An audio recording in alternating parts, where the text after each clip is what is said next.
शुक्लांबरधरं विष्णुं शशिवर्णं चतुर्भुजं प्रसन्नवदनं ध्यायेत् सर्वविघ्नोपशान्तयेत्। गुरुर्ब्रह्मा गुरुर्विष्णुः गुरुर्देवो महेश्वरः गुरुः साक्षात् परब्रह्म तस्मै श्रीगुरवे नमः। व्यासाय विष्णुरूपाय व्यासरूपाय विष्णवे नमो वै ब्रह्मनिधये वासिष्ठाय नमो नमः। कूजन्तं राम रामीति मधुरं मधुराक्षरम् आरुह्य कविताशाखां वन्दे वाल्मीकिकोकिलम्। श्रुतिस्मृतिपुराणानाम् आलयं करुणालयं नमामि भगवत्पादशङ्करं लोकशङ्करम्। सदाशिवसमारम्भां शङ्कराचार्यमध्यमाम् अस्मदाचार्यपर्यन्तां वन्दे गुरुपरम्पराम्। वागर्धाविव सम्पृक्तौ वागर्धप्रतिपत्तये जगतः पितरौ वन्दे पार्वतीपरमेश्वरौ। सूक्तिं समग्रयितु न स्वयमेव लक्ष्मीः श्रीरङ्गराजमहिषी मधुरैः कटाक्षैः वैदग्ध्यवर्णकुण्डकुम्भनगौरवैर्यां कण्डूलकर्णकुहराः कवयोधयन्ति। हैमोत्थपुण्ड्रमजहन्मकुटं सुनासं मन्दस्मितं मकरकुण्डलचारुगण्डं बिम्बाधरं बहुलदीर्घकृपाकटाक्षं श्रीवेङ्कटेशमुखमात्मनि सन्निधत्ताम्। मनोजवं मरुततुल्यवेगं जितेन्द्रियं बुद्धिमतां वरिष्ठं वातात्मजं वनरयूथमुख्यं श्रीरामदूतं शिरसा नमामि। जयत्यतिबलो रामो लक्ष्मणश्च महाबलः राजारीति सुग्रीवो राघवेणाभिपालितः दासोऽहं कौसलेन्द्रस्य रामस्याक्लिष्टकर्मणः हनुमान् शत्रुसैन्यानां निहन्ता मारुतात्मजः न रावणसहस्रं मे युद्धे प्रतिफलं भवेत् शिलाभिस्तु प्रहरतः पादपैश्च सहस्रशः अर्दयित्वा पुरीं लङ्काम् अभिवज्य च मैथिलीं समृद्धार्थो गमिष्यामि विशतां सर्वरक्षसां धर्मात्मा सत्यसन्धश्च रामो दशरथिर्यदि पौरुषे च प्रतिद्वन्द्वस्य रैनं जहिराविणिम् आपदामपहर्तारं दातारं सर्वसम्पदां लोकाभिरामं श्रीरामं भूयो भूयो नमाम्यहम्। शरज्योत्सनाशुद्धां शशीतजटाजूटमकुटां वरत्रासत्राणस्फटिकघटिका पुस्तककरां सकृन्नत्वा नत्वा कथमिव सतां सन्निधत्ते मधुक्षीरद्राक्षा मधुरिमधुरीणाः फणितयः। हरि ओम। సుందరాకాండము 41వ సర్గము. హనుమంతుడు ప్రమదావనమును అనగా అశోక వాటికను ధ్వంసము చేయుట. సచ వాగ్భిః ప్రశస్తాభిః గమిష్యన్ పూజితస్తయా తస్మాద్దేశాదపక్రమ్య చింతయామాస వానరః.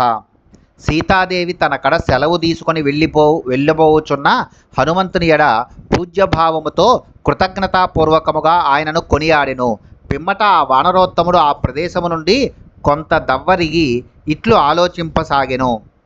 అల్పశేషమిదం కార్యం దృష్టేయమసితేక్షణ త్రీనుపాయానతిక్రమ్య చతుర్థ ఇహ దృశ్యతే.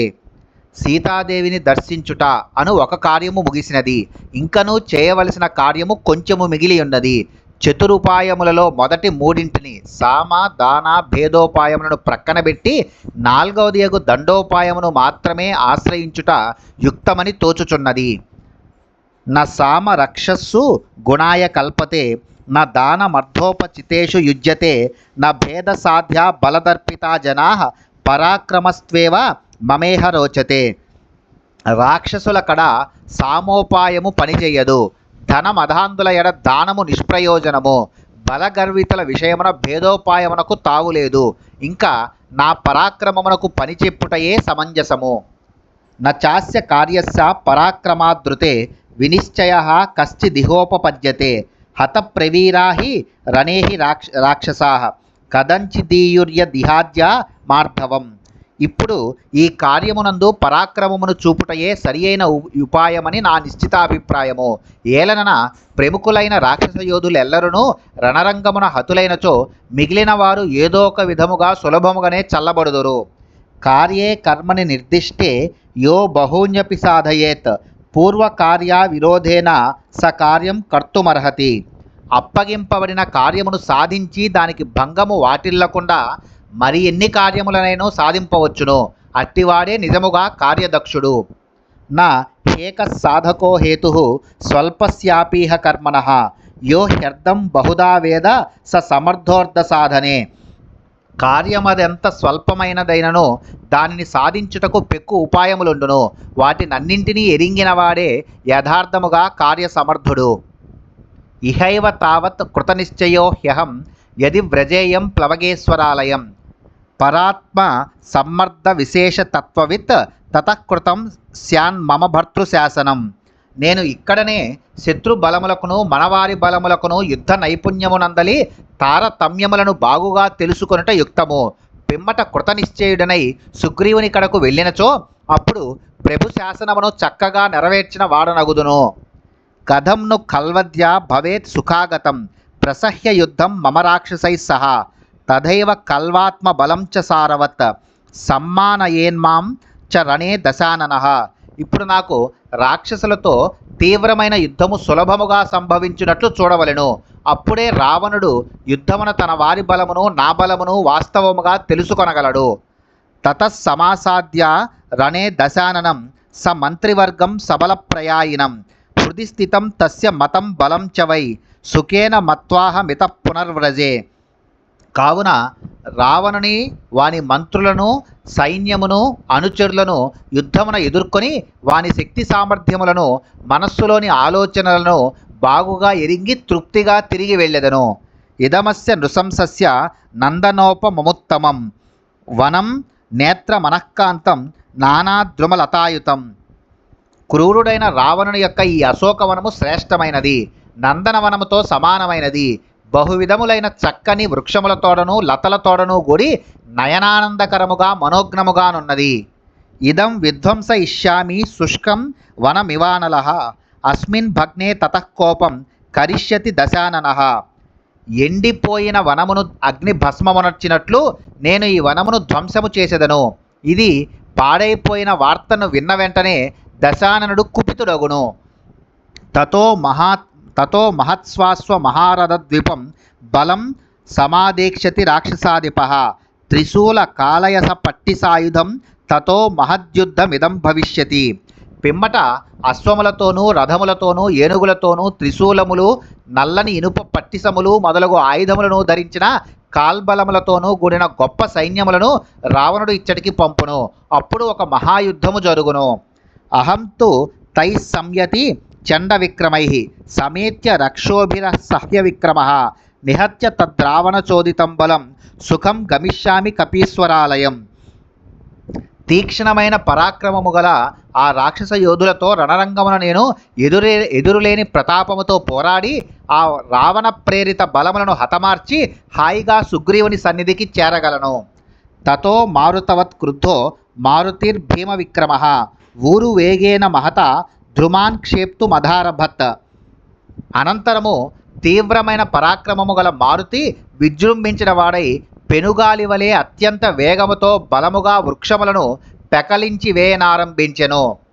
తతస్థు హనుమాన్ వీరో బభంజ ప్రమదావనం మత్తద్విజ సమాగుష్టం నానాద్రుమలతాయుతం. పిమ్మట మహావీరుడైన హనుమంతుడు మదించిన పక్షుల కలకలారావములతోనూ వివిధములగు వృక్షములతోనూ లతలతోనూ విలసిల్లుచున్న ప్రమదావనమును భగ్నము చేసెను. తద్వనం మదితై వృక్షై భిన్నైశ్చ సలిలాశయై చూర్ణితై పర్వతాగ్రైశ్చ బభూవా ప్రియదర్శనం. ఆ వనమునందలి వృక్షములన్నీను పూర్తిగా నేలమట్టమాయెను.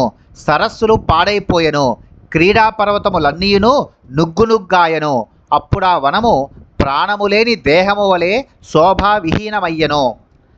నానా శకుంత విరుతై ప్రభిన్నై సలిలాశయై తామ్రై కిసలయై క్లాంతై క్లాంతద్రుమలతాయుతం.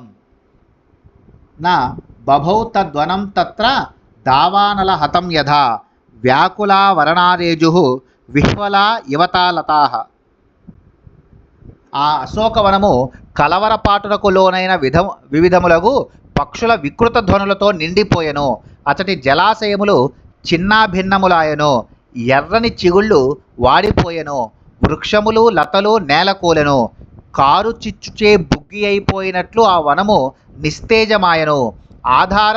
ఆధారములను కోల్పోయిన తీగలు నిరాశ్రయములై విహ్వలలైన స్త్రీల వలె కలదప్పియుండెను. లతా గృహైశ్చిత్ర గృహైశ్చ నాసితై మహోరగై వ్యాలమృగైశ్చ నిర్దుతై శిలాగృహైరున్మథితైస్తదా గృహై ప్రణష్టరూపం తదభూన్ మహద్వనం.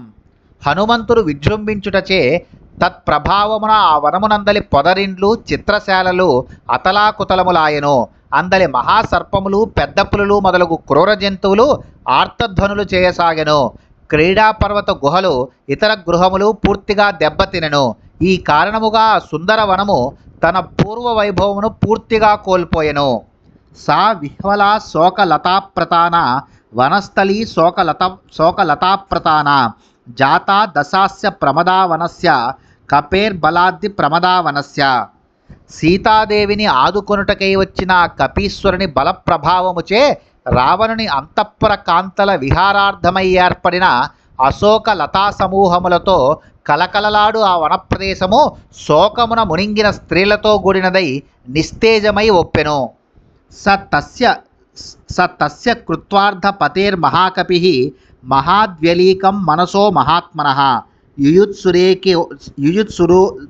యుయుత్సురేకో బహుభిర్మహాబలై శ్రియా జ్వలంస్తోరణమాస్థితః కపిః. ఆ కపీశ్వరుడు మిక్కిలి బలశాలి అయిన రావణుని మనస్సు క్లేశపడునట్లుగా వనమును భంగపరచెను. పిమ్మట మహాబలశాలురైన పెక్కుమంది రాక్షస యోధులతో ఒంటరిగా పోరాడదలచిన వాడై అతడు ఉత్సాహశక్తితో ఒప్పారుచు ఆ వన ముఖద్వారముపై నిలిచి శత్రువుల రాకకై ఎదురు చూచుచుండెను. ఇత్యార్షే శ్రీమద్ రామాయణే వాల్మీకియే ఆదికావ్యే సుందరకాండే 140 సర్గః. వాల్మీకి మహర్షి విరచితమై ఆదికావ్యమైన శ్రీమద్ రామాయణమునందలి సుందరకాండమునందు ఇది 41వ సర్గము.